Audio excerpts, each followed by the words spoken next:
All right, guys, as we're coming in, I want you to make sure you chose a table that you like of music. And I always say this is what is playing in my car. I could have anything. You just never know. It's like a roller coaster of emotions in my car. I bet you I went from Motown yesterday and I made y'all a video on the way here. I'll send it to you. I did. So it just depends on the day. But this is an activity you can do with your students. This is an activity you can do with adults in your building, just to try to get to know the students in your building. And I love to see, Bon Jovi's always my forever favorite. I love all music. I have actually met John Legend, and I have met New Kids on the Block. Won a contest on one, paid a lot of money that I wish I hadn't had to do on another. But, you know, music is like just an open doorway to the soul. Kids love music, adults love music. A song always takes you back. I don't care where you are. It's a good way to check in, especially high school students. You know, think about what's out there, and you'll be surprised some of the kids that might pick musicals or something that you would never think of. So that's just a really good way to break the ice. I am Rachel Njenga. I am a PBIS ISF consultant at KDE. If you weren't in my earlier session, I've been there going on 4 years, and I also do a lot of the SEL work there.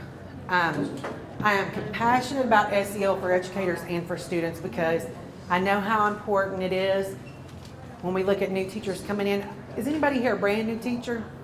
Okay, so 3, and then everybody else has been under 3 years, right? It's hard. And now you all have to add in COVID, natural disasters. There's trauma for you all. There's trauma for students. There's so many things going on. And it's so important that we acknowledge what's happening, and we have to take care of ourselves because, one, nobody's going to take care of you but you. Right? You're going to be the biggest person. You are your biggest advocate. But you also have a team. You also have staff in the building. You also have students. And as a teacher, we're required to kind of take care of all of those. But we can't do it if we can't take care of ourselves. Okay? So I want us to think about what we can do for our students and ourselves today, because that's going to be what's most important. And look, I know Bernadette just took care of me and left me a little snack. Now, see, you can do things like that, and that makes people happy, okay? Expectations, take care of yourself, but be present, be mindful. Think about, you know, keep an open mind as we're going through this, your objectives. I will understand that I must take care of myself in order to support staff wellness. I'm going to learn the importance of understanding, recognizing, regulating, controlling my own emotions, and learn strategies to understand and support staff in my building. I did this activity a little earlier. Oh, where is my pug? It went missing. I guess if y'all were here, I had a pug picture before that. I just want you to turn to the person next to you, and this time we're going to choose one word that we might be feeling today. So just take a minute. Choose a word. If you can't see that, you can make up your word. Just choose a word and tell the neighbor to this side what it is. Over-caffeinated.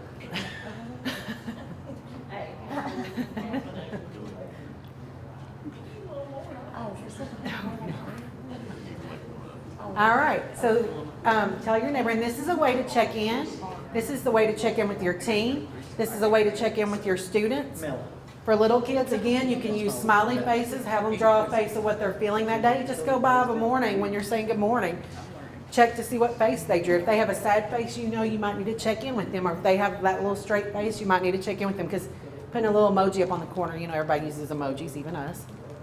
You could do the same thing with your team trainers. Maybe they have an emoji on their desk, and you just go by and check and see how your staff is doing, how your teammates are doing.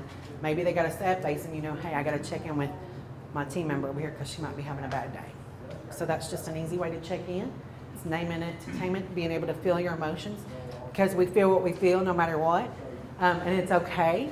Most of the times if we don't talk about how we're feeling, we end up, you know, holding it in until we explode, or, you know, have the emotional breakdown, or, you know, different people do it different ways.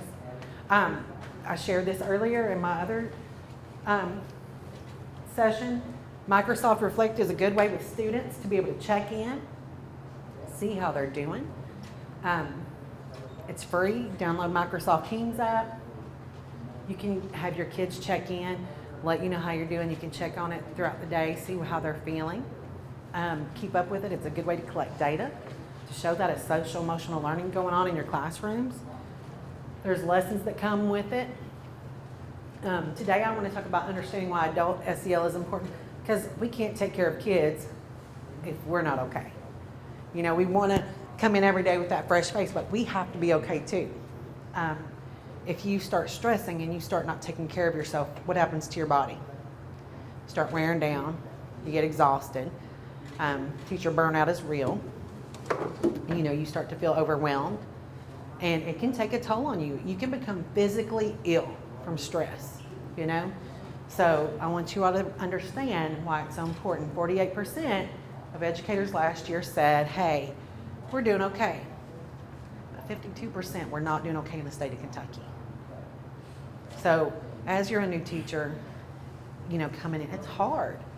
There's lots of things going on. I want you all to really think about, you know, how can I take care of myself while I'm trying to take care of these little kids that are looking at me, my teammates. You have to be a lot of things to a lot of people when you're a teacher. I feel like it's one of those jobs that you're multitasking. You've probably done 50 different interactions within that first 30 minutes of school. Not to mention home responsibilities and things once you get home. If you have kids and other things. The most valuable resource that all teachers have is each other. And without collaboration, our growth is limited to our own perspectives. It is okay to ask your team teachers for help. It is okay to let people know you're struggling. It's not okay, I always say, to burn to the ground, you know. Sometimes we are just doing so much that we just don't have anything else to give. And that's when teacher burnout occurs. Social and emotional learning, I'll put that up there so you guys can read the definition from Castle. It is good to think about it not only in our classrooms, but in our everyday life. We have to take care of ourselves, but we can't take care of others if we're not taking care of ourselves. There's just a little bit of the vocabulary continue, and you have access to that if you guys grabbed one of the hard copies or the electronic copy. There's also some self-care bingo, blank and filled in up here on this table, and a questionnaire, a teacher self-care questionnaire that I want you all to take at your own time, you know, just to see where you are and see where you might be struggling or need more assistance. So SEL starts with you. Every adult in the building needs to feel valued, supported, and have that sense of belonging. We need to develop, practice, and model the same competencies we expect from students. I know some of you guys have already seen this, but I'll play it just for a couple of minutes. I just want you to see the basics of it, and then I'll stop it. But just as a reminder.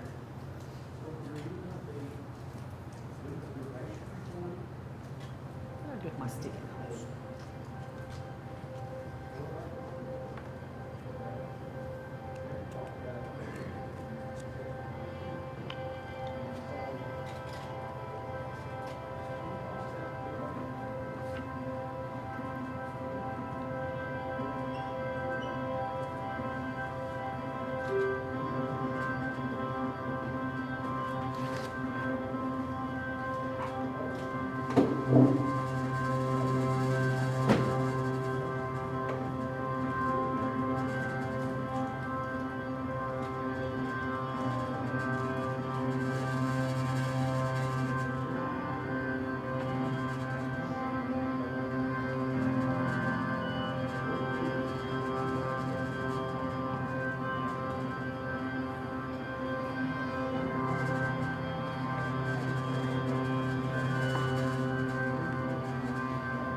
And I'm going to just stop it there, but one of the reasons I show you that is because it's just a reminder that we're all human, we all have things going on, so showing empathy or kindness, Sometimes we might fly off the handle when someone maybe snaps at us or things like that, but I always try to remind myself, maybe they're having a bad day, maybe there's something going on, there's something else, that's causing this. So, just think about things before you react to certain situations, because you just don't know. Especially with students, they have such big emotions, and they come in with these big emotions, and they don't know how to express them. And oftentimes, they might be in with a discipline referral. My son's in preschool. I've been trying to teach him about emotions. It was going real well for a minute. But, his favorite word is, I'm so angry. But he's in Hulk mode when he's doing it, and he'll stomp his foot. I love that he's using his words, but he still doesn't know how to self-regulate. Kids don't know how to self-regulate. Even as an adult, it's taken, it's hard for us to process our emotions sometimes. So, remembering that when kids come in and they don't always have the right words, there's things going on. My son also, he when he gets angry is when he embarrasses himself. He doesn't understand embarrassment. So he might get angry when he's embarrassed, or he gets angry if he gets hurt. He cries and gets angry, so he doesn't understand. So, just remembering when our kids come in, even adults, maybe they don't understand how to process those emotions at the time, and that's okay. So just being aware of that. And I'll just raise your hand if you could have resonated with something in that video. I was a high school student that did not have water in my house. We moved into my grandmother's house. I'm from Owsley originally, and I lived in Batable too. And when we moved into our house after my mom divorced, we didn't have any electric or we didn't have any water. We didn't have a bathroom. We had an outhouse and like the little pump. And I was in high school. So I would have to get up, go to my neighbor's house and shower and come back. So, I was getting up a little earlier. Only one of my teachers kind of knew what I was going through and would give me a little leniency because he understood, on certain things. And I was working after school and on the weekends. Moved to Woodford County after that. Had to work until midnight and go to school every day. So had my own apartment just as I was turning 18. So there was a lot of responsibility. And I keep thinking, man, I had some good teachers that really checked to see what was going on, because, had they not, they would have just thought that I was just a kid that was not giving it my all, or not staying up too late, or doing things like that. But I was staying up late because I've been working. So, just being, aware of that, and the people that are coming in and out of your doors every day. Today we're going to focus on the CASEL 5, self-awareness, self-management, social awareness, relationship skills, and responsible decision making. And you can look on CASEL's website.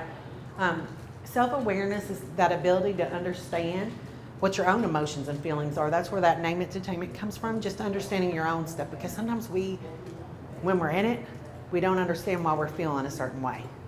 And it's hard sometimes trying to process, especially when you've got 20-something kids looking at you and, all this responsibility coming down from principals. It can be a little bit overwhelming. So think about we're going to look at identifying your own emotions, your own personal and social identities. Think about your feelings, your values, and your thoughts. Having a growth mindset, developing interests, and a sense of purpose. This is another activity you can do. What fills your cup? I encourage you to take it. It's just a little assessment just to kind of see how you're doing. Things that you might want to work on, and it gives you a little scale to determine, hey, maybe I need a little support in this area because I'm struggling in this area. And if you're struggling in a certain area, maybe there's a staff member that might be struggling in that area too, and you guys kind of get to know, this is, we're both struggling, but so-and-so is really good at this. So you kind of pair up with other people throughout your building, and those start to become your people because you all are in it together. And you have someone else that has been through it, or, that's part of building those adult relationships in the building. That's an example of the self-care assessment. Character strengths. So, you can think about what you're good at. When I think about it, I don't know what I'm really good at, but there are certain things that you might play the piano, or maybe you're a really good guitarist, or you are good at gymnastics, or whatever. Oh, thank you. Photography. Okay, so I do photography on the side. Everybody in education has to have a side hustle. Y'all know this. So, think about the different character strengths. There's something called values and action classification, and you can get online and see. These are just some different classifications of your character strengths. Well, you do this little quiz, and it's free. It's the only thing free on that site. you do this and it tells you some of your character strengths. Well, some of the ones that I chose, I had no clue that was a strength for me. So then I kind of started working towards some of those character strengths, and it really opened up some new doors for me. So sometimes there's things about yourself you may not even know. So I was glad that I did this because I learned some things about myself that I had no clue about.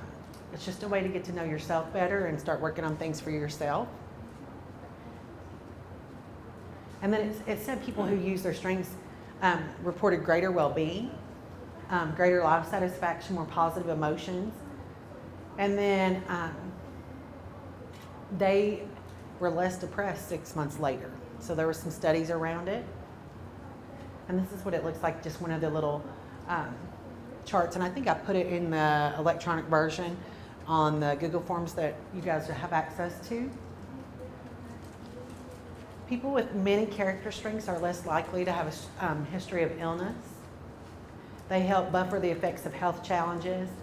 People with higher character strengths show greater resilience above and beyond the effects of other factors related to resilience. And then both intellectual and emotional character strengths are associated with physical fitness, feeling healthy, and health behaviors such as eating healthy and having an active lifestyle. And they're less likely to have a history of illness. My thought about this is they're taking care of themselves, and because they're taking care of themselves, they are having less illness. They're really focusing on their own needs. And that's hard to do as a parent, as an educator, as a friend, as a spouse. When you're trying to take care of everybody else, it's hard to take care of yourself. And then character strengths are also associated with better job performance, satisfaction, helps people cope with stress. And it talked about paid workers and volunteer workers have more character strengths and associated with finding more of both meaning and well-being at work.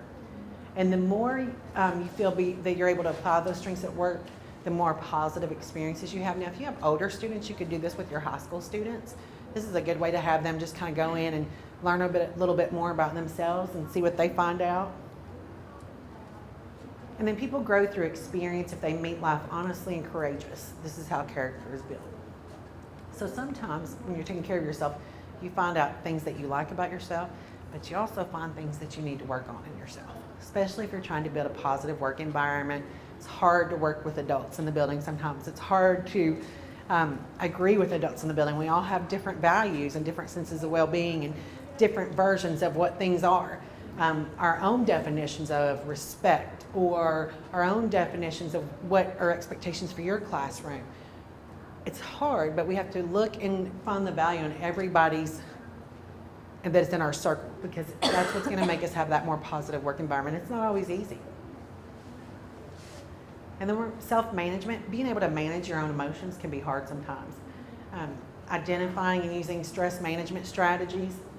I know a lot of people don't like to talk about mindfulness, but things like mindfulness, prayer, quiet time. When I taught in the classroom, I would drive home in silence because it had been so loud all day, I couldn't turn the radio up. I could not bring myself to do it. If I've been with my 23-year-old, my grandbaby who's almost a year, and my son who's 4, I cannot do anything after that for a good hour because they overstimulate me to death because it's just so much chaos. Because even 20 years apart, my kids fight like toddlers. So just trying to find that balance, it's hard. But that was one of my stress management strategies. That was my quiet commute, 30 minutes there, 30 minutes back, from work every day. Setting personal and collective goals, using planning and organizational skills. Well, it's, especially in education, we have to have some kind of organizational skills to keep the chaos down because we're constantly filling our calendars with meetings and things that are due. Showing that courage to take initiative and demonstrating personal and collective agency. Let me ask you guys something. Raise your hand if you bought a new planner for the school year. A new planner. A planner? They said player. I look forward to every year going to buy my new planner. That was something I look forward to as a teacher, and I still do it every year. August, I get my planner. And it's like a big deal. It's like buying a car. I have to find the right one. I have to make sure it's got the right boxes, the right size, the right look. And if not, I will toss it and I will buy another one because I can't function without writing it down. I have my little calendar on my computer, but that does nothing for me. I was like, I need to be able to write it down, mark it off as I go, highlight it. I'm a planner, and that's the only way I can function. I don't know if it has to do with age and memory too, maybe a little bit. But, as teachers, we also get so overstimulated. We have so many things going on. We might have things that we slip on because our list is so long. It's hard to get everything in the day. So just trying to be more intentional about that. This is a book that I read recently, and I'm sharing it just because it was a really good reminder for me. Atomic Habits by James Clear. It says the Atomic Habit system for habits is built on 4 laws of behavior change. Make it obvious, make it attractive, make it easy, and make it satisfying. So if you're working on something, these are the things that you can think about changing some of our habits. Maybe we stay up too late and then we're tired the next day at school. Or maybe we stay at school for 3 hours when we shouldn't, we just went on home. Because I'm going to tell you something, as an educator, your kids are not going to know you stayed there 3 extra hours in an evening. Sometimes we put so much effort into our classrooms and our buildings that we're lacking what we need from home and our kids and our families, or we're taking away from them, and we have to really try to find that balance. Making a way to understand, that was hard for me, like staying later at school. That didn't make me a better teacher. I just had to learn to use my time more efficiently. And that meant if I was I needed to make copies, but I spent an hour venting or talking with my coworker, that was an hour of copy time I could have had done. So sometimes we have to say, I love you, but I want to get home today. Sorry. Go do what you need to do. Because we already know a lot of our time spent in meetings. Principal needs this. We got to meet with this group, that group. Utilize your time and make it work for you, because you want to make sure you're giving what you need to at home and for your own self. Because that extra time in the afternoons can be another thing that leads to burnout. I didn't do this activity, but I wanted to tell you guys about it. This is something you can do in your classroom with your students. Just put up 4 things, just like I did. Maybe it's hot chocolate, chocolate milk, milkshake, ice cream. Let them choose which one's their favorite. Different activities like that. Favorite color, if you have a cat or you have a dog. Those little activities every day, even on the high school level, like something for, are you a basketball fan? You can make it grade level appropriate, and that's something that you can do at any level. So just making sure that you find these times throughout the day to have these little activities. Building relationships among especially middle school and high schoolers is so hard because they're still trying to find themselves. And that's a really hard age. We all know this. So trying to help them find common things with people that is their own age can be difficult. So, finding ways to help them build that. Attention grabbers from chapter 9. This is what I loved in Atomic Habits. Humans are herd animals. We want to fit in, we want to bond with others, and to earn the respect and approval of our peers. I feel like sometimes education can be almost competitive, and somebody wants to be the best at this or the best at that. And I encourage you as a teacher to, still do do your very best work, but don't try to compete or make someone throw somebody under the bus. That happens. It's still real life, real adults, it happens. Because it's really hard. It's a hard job. We need our team members, but we want everybody to remember they are team members. This is our team. We're all in it together for the same purpose. The lone wolf dies, but the pack survives. I've seen it happen time and time again at schools. Somebody might be left out on an island, especially new teachers. Reach out and make those connections. Because if you feel like you're alone, you're not going to be happy with your job. You're not going to be happy with what you're doing. You're going to be stressed out. There's invisible rules that guide your behavior. I feel like we all have our own values and invisible rules in our head. Things that we do that no one else knows that we do. We follow the habits of our culture without thinking about it or questioning it. Sometimes the way we were raised is the way we were raised, and we carry that with us. But we don't question the world around us when we're put in different scenarios or have to utilize that somewhere. Having self-compassion is defined as the practice of quieting our inner critic, replacing it with a voice of support, understanding, and care for oneself. And, self-compassion is hard, and also trying to find that compassion for others. But in education, as educators, we have to find compassion with kids, with adults, with families. There's just so many things right now the world needs more of, and compassion is definitely one of those. It promotes well-being as well, taking care of yourself again. Feeling compassion for ourselves in no way releases us from responsibility for our actions. Rather, it releases us from the self-hatred that prevents us from responding to our life with clarity and balance. Sometimes we get angry because we can't take care of ourselves and blame others because the workload at school is so hard. You know, you're not able to do the things you need to do. So just try to balance some of that. And I know it's easier said than done, but you have to make that happen. It'll make you a better teacher. It'll make you a better parent, a better spouse, and a better friend. More self-compassionate people are more empathetic and forgiving of others and resolve interpersonal conflict in healthier ways. They even say, like in romantic relationships, when people are more compassionate, they're better, you know, in that relationship. They're less controlling, less aggressive. They're able to talk out their issues more. You're better able to cope with difficult life experiences when you're more self-compassionate. I always think of, put yourself in their shoes. When somebody frustrates me, the first thing I think is, maybe they're having a bad day. Maybe they're going through something that I don't know about. I always try to put that in the forefront, even with students. Maybe something happened at home. Maybe they got in an argument with their mom or dad. Because I don't want to just assume that they're just being a terrible person, you know, or just going to be a student with bad behavior coming in. Self-compassion can reduce procrastination and lead to better immune functioning. It helps you stay motivated. One of the things about it says, you know, like self-compassion, you start helps people stay motivated to exercise, quit smoking, and maintain healthy diets while also relating to healthier body image. Sometimes, you know, we aren't able to do all those things.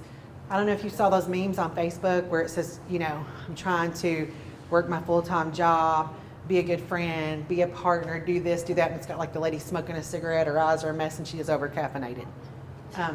I think that's educators feel that way a lot because they're so overwhelmed with so much stuff that's going on.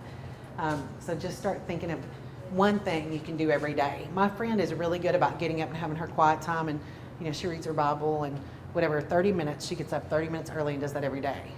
And so I've tried to be better about picking, even if it's 5 or 10 minutes, some point during the day that it's my time. And that's when I get to clear my head and do something that I enjoy. Because I think we forget things that we enjoy when we're not taking care of ourselves too. So just try to find that time in your day because nobody else is going to find that for you. Practice the pause. So always practice the pause before you agree to something. Don't let people talk you into bus duty if you really don't want to do it. Okay? I know that's hard, easier said than done. But you know, when you start picking up all these tasks, it weighs you down. It's okay to say no, and especially new teachers, you want to please everybody. And that's okay, but if you really cannot do it, or you know that it's going to really be pushing some time that you didn't have, be honest. Be like, I really have to take my son to the doctor, or I would. You know, don't just take it on and stress yourself out. That leads to burnout.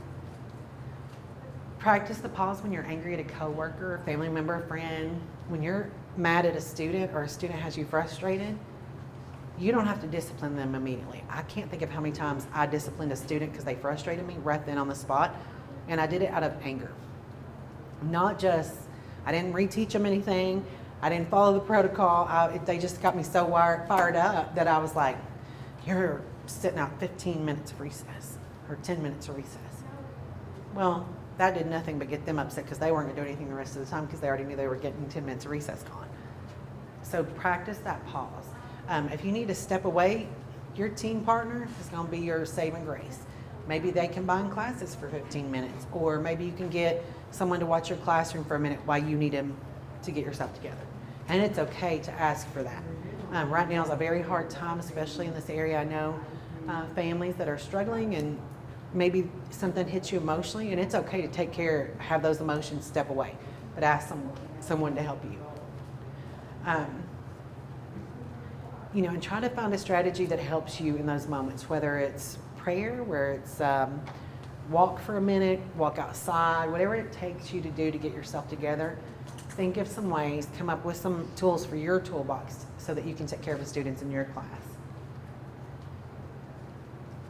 So using self-care, staff check-ins, find a way to check in with your team, mindfulness or calming activities built into each day. Adults need brain breaks too. So maybe it's like a group text goes out just for a minute, that says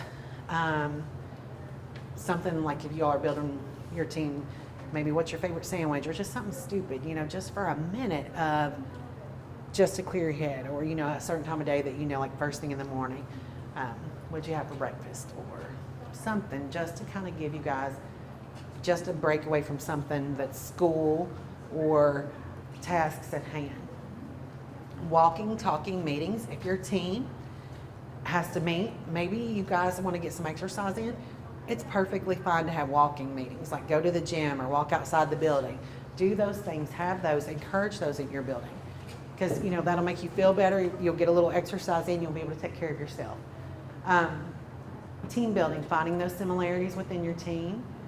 Daily practices of kindness and inclusion for all. If you all have never seen the Random Act of Kindness calendar at work, those are a great way. They have things built in. You can pick some each week to do for someone. No one has to know. I was like, I loved getting those little secret pal gifts, It's kind of the same thing, just doing those random acts of kindness. Calming cart for adults, self-care supplies, refresher cart.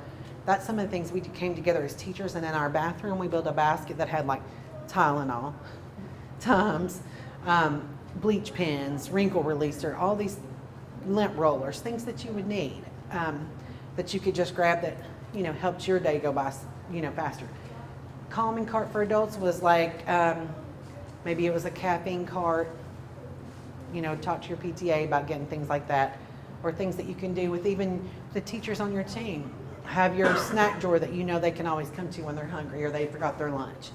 Finding little things that you can do to make your days go by smoother, better, and so show some compassion for yourself and others. If you guys got the self-care bingo on the back table, I won't take you guys through it right now, but I will tell you that was something we did at KDE. We practice what we preach. They do have us do these activities. So when I led this one, I gave you guys a blank one, and I also gave you one that's filled in. And it's just something to kind of do for yourself, things that you like to do. Choose one of those things a day or one of those things a week until it's done. See which team member gets done first. Maybe have a prize for that. You can do the same thing with your students. Have your students have a self-care bingo. Like it might say, today I showed compassion to, another student by sharpening their pencil. Have the kids play bingo until somebody wins.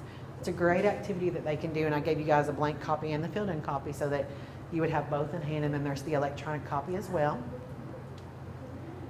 And this one, it's hard to read on the screen, but going for a walk, decluttering your space, spend 5 minutes stretching. I don't know about you all as a teacher, your desk gets a hot mess in about 5 minutes. I don't know what happens, but I would have piles of papers at the end of the day that I don't even know where they came from. And then I would have other stuff or notes or this, and it's like just that chaos of trying to get it organized. So try to organize some of the chaos before it happens. But keeping that space clear is always good. Social awareness. Taking others' perspectives. Sometimes it's hard because we were all raised different ways, and it's the same with students. Kids come in, they're from different backgrounds. They have different values, different things. My first experience was something different, was a different religion in my classroom and different food that they, did or didn't eat. So it's hard learning all those things. I had to research because I didn't know a lot about it. I had religion classes in college, but that didn't mean that I knew exactly what that meant. So being mindful of the kids that come in and out of our building. I don't know if you guys, we had a very transient population, so we had kids that just moved around Fayette County. And they'd circle back around eventually because parents moved at the first of the month every month. So they were hopping schools. And by the time I get this kid, he might have been here maybe 11 schools before he got to my school. So even trying to get them to find a connection is hard because they know they're going to move again. But just trying to find those little ways to look for where the things that they were brought up on, finding commonalities. Demonstrating empathy and compassion, again, showing concern for the feelings of others, understanding and expressing gratitude. If you are thankful for somebody in your building or they're doing something great, tell them. They need to hear it. Adults need to hear that. One of the things that I do is with my last group, I would come by and I would just put something down on the table. You can do this with your kids. You matter. You're important. You're doing a great job. Do that with your team teachers. Do it with people in the building. Thank you for helping me today. You're awesome. Leave them a piece of gum. It is those little things that go a long way and help our days go a lot smoother. I can't count the times that I came in and it was a piece of gum, stick-it note, my favorite treat, whatever. Just one piece of candy and a note meant the world because you know you've had a hard day, and those little things help. Empathy is about finding echoes of yourself in another person. So sometimes, just trying to see that we're all human, we all make mistakes, we all struggle, making sure that you are giving people the benefit of the doubt. And I mean, there is people that take advantage, we know this, but just try to be that, I always say, be the change you wish to see in the world. That's my favorite quote, and I think that, just trying to be a better person sometimes can be hard. Empathy helps you to live longer and it encourages us to do things for the sake of others. And it may promote longevity, it creates bridges between people, it reduces prejudice and racism. It makes us want to feel, it makes us feel like we want to help others. It makes us fight inequality. And it brings us closer to others. Human connection can be hard, especially in these times of COVID. You all know what it was like to feel isolated. And I always say this, Southern people don't like being in isolation. We like to get together and, have cookouts and do things.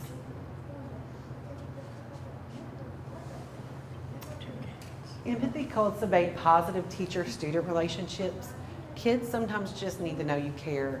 They just need to know that there's somebody that they can count on. Every student should have one adult in the building that they can go to no matter what. And it could be, maybe it's not you, and that's okay, but they have to have one adult in the building. Empathy is one of the qualities that students value most in their teachers. It improves school success.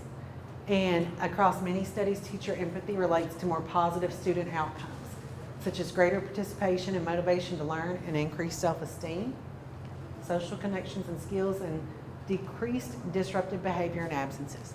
Kids know you care. They want to be at school. If they know you care, they want to work hard for you. If they know you care and that you really are compassionate about them, they're going to want to make you happy. And compassion literally means to suffer together. So it is defined as that feeling that arises when you perceive another suffering and feel motivated to relieve that suffering. Compassion makes us more resilient. We know this. If we can sometimes it's hard to pull up and muster up some compassion for people that might have you fired up, but it benefits your school. It really creates a good working environment, a good classroom environment. It's going to lead to less burnout, greater teamwork, and higher job satisfaction. And when teachers show kindness and empathy, their student scores increases. The academics increase because students want to work and do better for you. Relationship skills, communicating effectively with students and adults, developing positive relationships, cultural competency, practicing teamwork and collaborative problem solving. Again, we all have big ideas. We have to try to listen. We want to listen. It doesn't mean you have to speak, but just listen sometimes to your other teammates. We might not agree with what they say, but they need to be heard as well because they want to be felt that like they're being part of the team. I was in a training and this person shared a quote. You were talking about empathy. And sometimes we think because they think different than us, that if we show them empathy, that we're endorsing what they're doing. But it was so powerful. I thought of it over and over. Empathy does not mean endorsement. So, you can have empathy without totally believing what that person is doing or thinking they're right. So, sorry, Rachel. No, I just had to share that. I'm glad you did. I like to hear those real life examples, things that we can relate to, and that's important when we're talking about this work. There's a lot of my friends. There's one, we are so total opposites, She has been my best friend for 40 years, literally. And it is really difficult because we are so different. We grew up together, we were raised together. She's more like a sister. We were both pretty much only kids. I had step siblings, but we're so different. And our values can be very different at times. Our beliefs can be very different at times. But we accept that, we respect that, and we're still best friends. Because we know that there's a line, you know, all the stuff that happens in the world, we've seen it go both ways. And it's just better to just let it go and, you know, let people have their own opinions, their own beliefs, their own thoughts. We don't have to believe it. We don't have to agree with it. But we might have to work with it, you know. So just be respectful in those scenarios. Having those positive collegial relationships, you all, if you don't get along with your teachers in your building, you're not going to want to go to work. If you have issues with the teachers in your building, you're not going to want to do a lot of things. It's going to be very difficult for you. Going in and having a team that you just don't agree with or get along with, oh man, it's rough.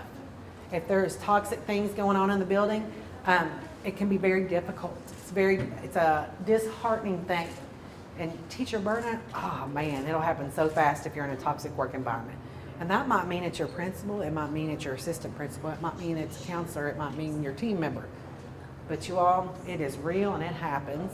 And I encourage you to please, please, please, you know, when you're looking at your team, find that one thing you like about that team member. Look for their positives. I put something on my Facebook this week because it really bothers me when people are always looking at the negative in people. Like, I can think of a million things that people don't do right. But what about the one thing they do right? Maybe you're really good at math and you drive me crazy.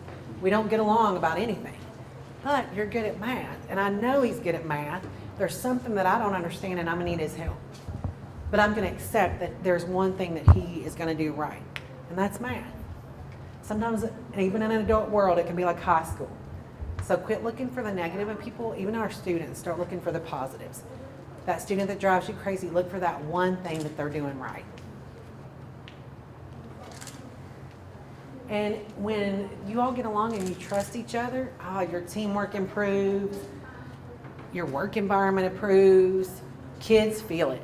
If you don't get along with another teacher, I guarantee your students know. They know all the gossip because they hear it, they listen, even if you don't know it.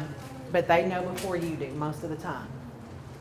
And if you have those authentic relationships, oh my gosh, it's going to be an absolute fabulous school year because you all are together. You've got a good school environment. Kids soar when the school climate is really a positive environment. Teachers stay when it's a good school climate. And I encourage you to not let negative, is anybody in here named Nancy? I hate saying that. But negative Nancy's coming in, they start to fill you up, you know, with all the negativity, and then you start to feel it or believe it. I encourage you to ignore some of that or say, hey, I don't really have time to have this conversation. It's okay to say you don't want to hear it because you don't want them pouring their negativity into you. And the students, they do better when staff gets along. They do. And there's just a few quotes.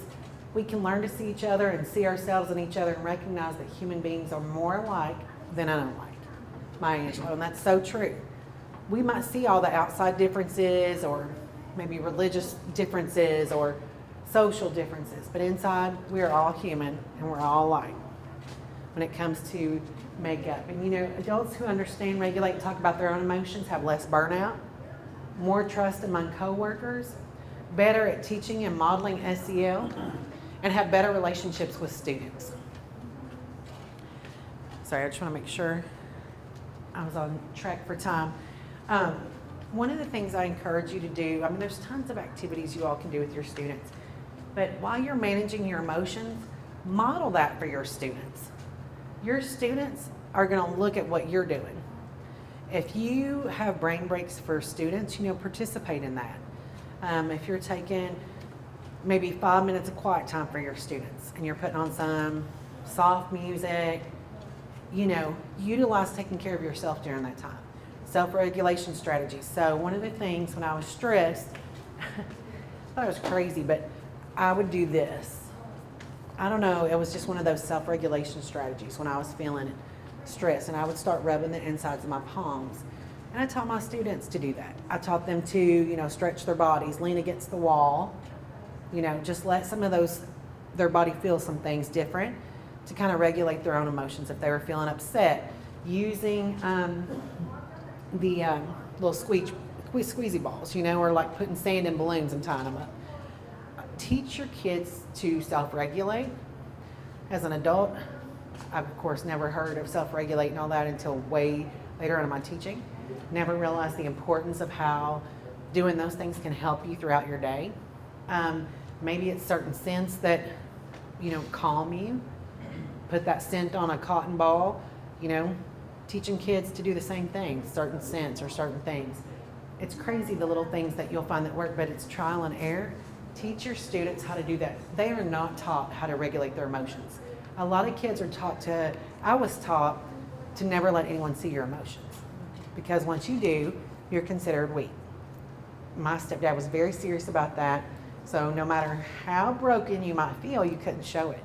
That's very unhealthy.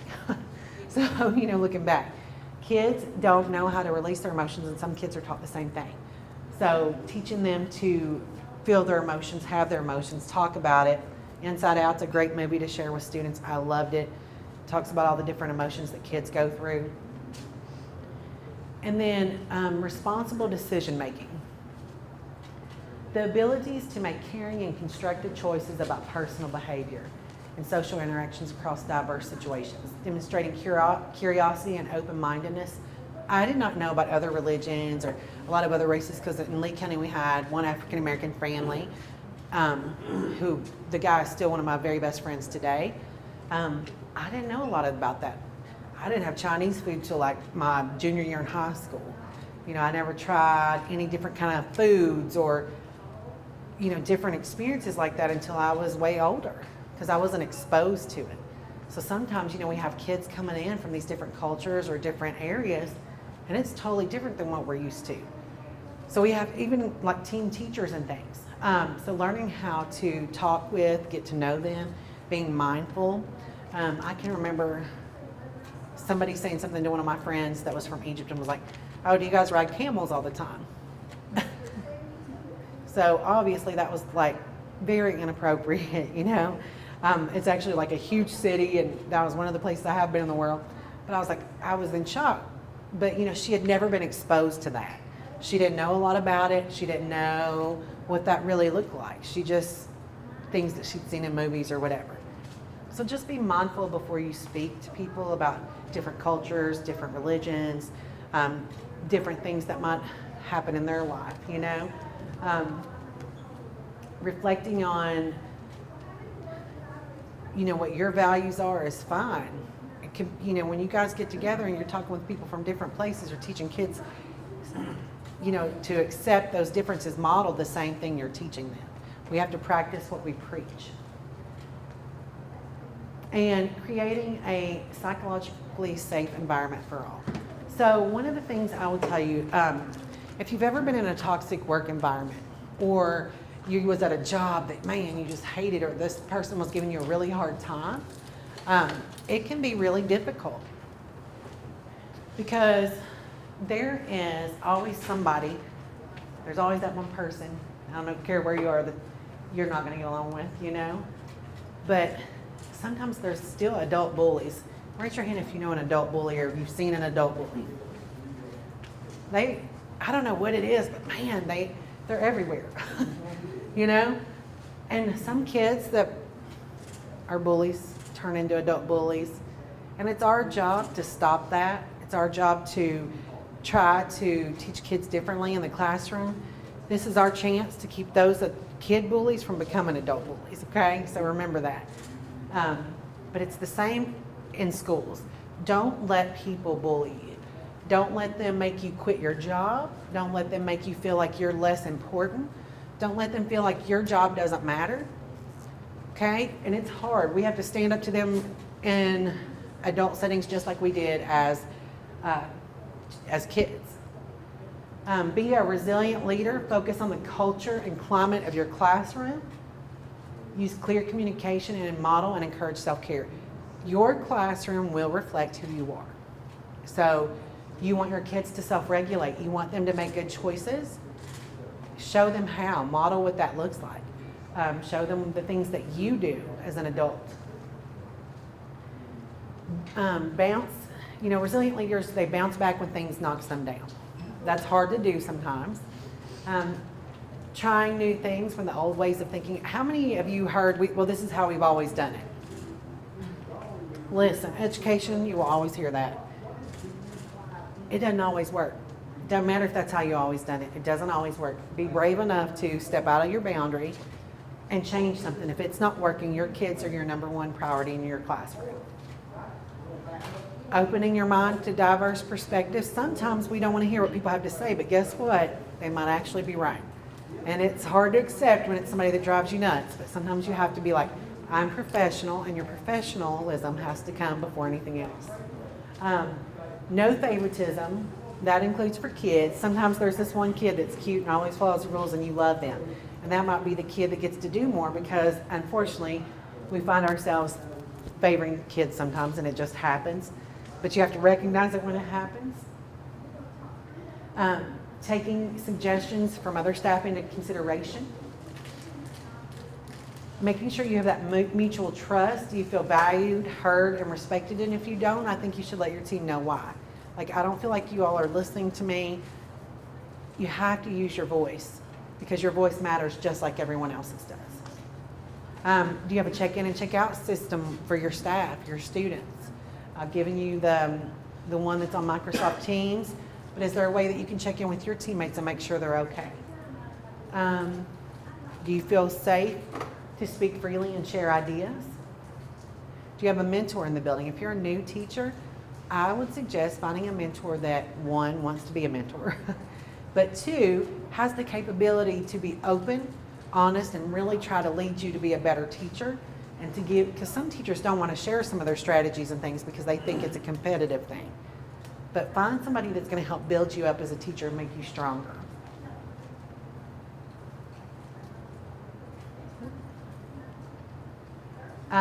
Make sure your mission and vision of the school is clear. Make sure it's clear in your classroom. What's the vision and mission in your classroom? If you don't have one, create one with your students. Involve them in that. Say what you mean and mean what you say. And even as staff, we want to be prepared for unexpected changes. You don't want something thrown at the last minute. Sometimes it happens. But, let people know, hey, I really need to know in advance. How many of you has had a perfect lesson? I have worked hard on a lesson before and went in and it went straight down the hill. Straight downhill. I was like, I wasn't good at this one specific thing. And I had to go ask my math teacher friend how to show kids to do this. And I had to be honest with the kids. Guys, I'm not good at this and I'm going to go get so-and-so to help me do this lesson. Because I don't think it went well today and it wasn't your all's fault, it was my fault. Be honest with your kids. It's okay to let them see that you're human. And it's okay to ask for help. Because I know that his math skills are way better than mine. Utilize the strengths on your team. Promote teamwork. Create a staff that will step up when someone can't for whatever reason. But don't expect them to always catch you when you're not doing what you're supposed to be doing either. Don't put so much on your staff members. Creating a staff that mirrors the population. Promote healthy lifestyles. Encourage new teacher adoptions. Encourage and promote change in your building. One of the things that I will say about Atomic Habits, when I was looking at that and I was reading the different changes, find some people that have those commonalities in your building. Is there a group that wants to do healthy lifestyles? Maybe that means on your lunch you spend 30 minutes exercising with them. Maybe there's somebody that likes to read. Maybe you start a book group. But if you're going to do something positive. Find those people and those healthy relationships within your building to do that. Take care of yourself first. I always hated this because I wasn't good at it. I didn't know how to put the mask on somebody else first, or put it on myself first, then put it on somebody else. But now, as I'm older, I said, I wish I knew what I did now. I just turned 44, and I was like, I wish that I knew 20 years ago how to take better care of myself because I was so busy on wanting to fix and take care of everybody else. But you can't do that if you don't take care of yourself first. And, you know, getting to know your teammates, learn about their spouses, their kids. It is important to have those relationships and those commonalities. Maybe they have food allergies. You need to know that because if you fix something and you give them peanuts and then they, you know, go into anaphylactic shock, you need to know these things. Get to know your team. What are they really good at? Does somebody speak a language and you need that language and nobody knew all year? We had somebody that spoke fluent Spanish and never knew till like the last month of the school year. Would have been great to know, you know, when we had a very high Spanish population, Spanish-speaking population. But nobody knew because she was quiet. She kind of went under the radar. Nobody really, they kind of left her siloed because everybody was so busy in that group that year that they just kind of didn't really do anything but help her survive, basically. But she had all these great qualities that we didn't know about. You know, and it is important to figure out, you know, who those extracurricular people are going to be. People that are very talented that can do things. You know, looking for the strengths of your teammates, but if you know your teammate has a weakness in something, help them to build that up. Don't just throw them under the bus or just say, well, she's not good at that. What can you do to help her better herself or himself in that area? What can you do for your students? This student's really struggling with math. This one's really good at it. Maybe you can pair those two together and have like a little tutoring club or something.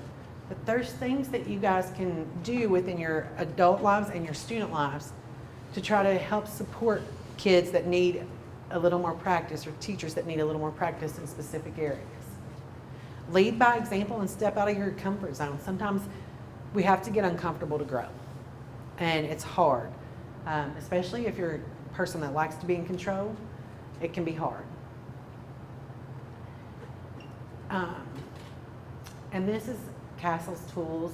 If you want to go on their webpage, it gives you just some things about what I've talked about, those Castle 5. And you cannot have good learning conditions until you first have good teaching conditions. So, you know, be that person. Again, checking in with your staff, making good school aesthetics, making sure that when people come in your classroom, it feels like it's a good place to be, helping keep those common areas up, adding little things to the common area to make it more comfortable. Teacher's Lounge is your one place to go that's just for teachers. You know, make sure that you're supporting that by keeping it clean and helping out. Things that you can do, celebrating adults, same for kids. You can do some of the same things. Those positive relationships. And then, you know, just doing little things like just giving teachers, there's different things that you can do. It doesn't have to be tangible. But let's see, who has elementary here? High school. What? Elementary, high school, middle school. I have So- I have all three. Yeah, okay. So we'll say, show me his elementary again. Anybody? Middle. So this could be something you do even with middle school kids, and it kind of helps you keep motivated. That's for you. So that is like just conversation cues. How easy is that? Just to find one thing that you can do with your staff or your students. A lot of this I think might be elementary, but let's see. Just little questions, things to get to know your kids, your staff, your students. Find things that are common. It can be so easy. I had a conversation ball. And I did it for adults in the building, and I did it for kids in the building. So we'd have meetings, and we'd throw the ball out wherever your thumb landed. That was the question. You know, there's tons of ideas you can do to check in with your staff and your students in the building. I want to finish real quick. So I don't want to run over, but I want to share this with you guys. It's important to vent sometimes with our staff, but I want you guys to remember the importance of not pouring in toxicity people, because sometimes we vent and everybody's absorbing what you're telling them. So make sure you tell them, hey, I'm here to vent, or I'm here to, I think they're going to use that for some kind of drawing. A word that? Yeah. Oh, okay. Let people know I'm just venting, or I'm telling you this because I need a solution to a problem. Because sometimes that helps people clear their minds and not be able to soak it all in. Because if we hear negative stuff from somebody all the time, it gets into us. It's like, I usually do like a food coloring. I'll put yellow food coloring. You're feeling great, things are going good, and here comes somebody with their negativity, or they're venting, and they pour into you. You know, and it changes how you feel. Changes that color to green. If it was blue, they're just pouring all that into you. So you start to feel the same way. So remember that when you're talking to your staff in the building. So I always think about this. Same thing as adults. What does your family get at the end of the day? I always say, you know, as parents, we tend to make these cookies and we give our kids or the family members the cookies that didn't turn out well and send the better cookies to school. At the end of the day, we're doing the same thing, y'all. We're giving them burnt cookies a lot of times because we ain't got nothing left to give at the end of the day. And we have to find some balance. Or, you know, our kids and our husbands, they're getting that same thing. And just remember, when we go home, you're telling your husband about what happened that day. Well, shoot, you're just reenacting the whole thing and you're starting to feel it all over again. So then you're having that stress or those pressures of what happened earlier. So just reminding yourselves to, you can vent, but try to find healthier ways to do it for yourself and the people around you. These are just some titles that you all, if you feel burnout, you can do some self-care with some people in your building, your staff. Take time for you. Atomic Habits, if you want to change some habits in your life, was a great book for me. This is Random Acts of Kindness work calendar that I told you guys about. And I hope that you'll just take one thing from SEL today for you, for the students in your building. You know, just try to find one thing. And if you want to come by, if you didn't get a prize, come by and see if there's something in here that you can use in your own classroom. And you can modify it to meet your needs of your students. But I appreciate you guys, and I hope that you were able to learn some staff wellness and how to understand and recognize your own staff wellness.